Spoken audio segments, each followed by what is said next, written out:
Hello, hello, and welcome to the Life and Diary of David Brainerd.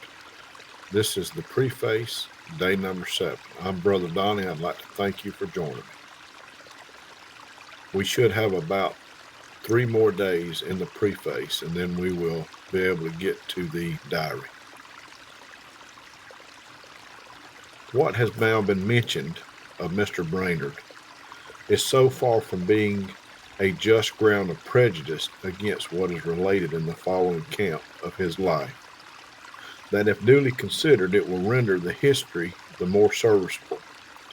For by this, thus joining for a season with enthusiasts, he had more full and intimate acquaintance with what belonged to that sort of religion, and so was under better advantage to judge of the difference between that and what he finally approved, and strove to his uttermost to promote in opposition of it. And hereby the reader has the more to convince him that Mr. Brainerd in his testimony against it and the spirit and behavior of those who are influenced by it speaks from impartial convictions and not from prejudice, because therein he openly condemns his own former opinion and conduct, on account he has greatly suffered from his opposers, for which he had some continued to reproach him as long as he lived.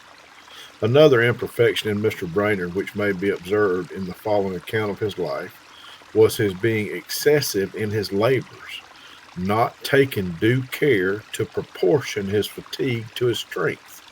Indeed, the case was very often such, by the seemingly cause of providence, as made extremely difficult for him to avoid doing much more than strength will admit it.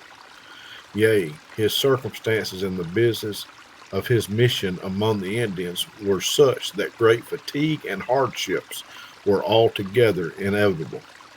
However, he was finally convinced that he had erred in this matter, and he ought to have taken more thorough care and been more resolute to withstand temptations to such degree of labor as injured his health.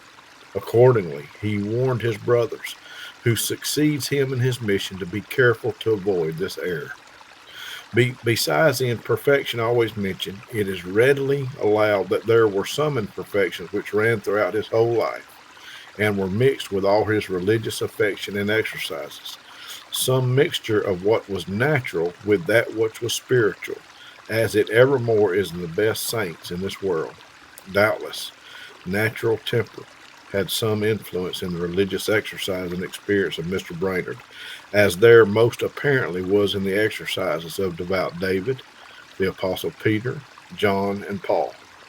There was undoubtedly very often some influence of his natural disposition to dejection in all his religious mournings, some mixture of melancholy with truly godly sorrow and real Christian humility, some mixture of the natural fire of youth with his holy zeal for God, and some influence of natural principles mixed with the grace in various other respects, as it has ever was and ever will be with the saints while on this side of heaven.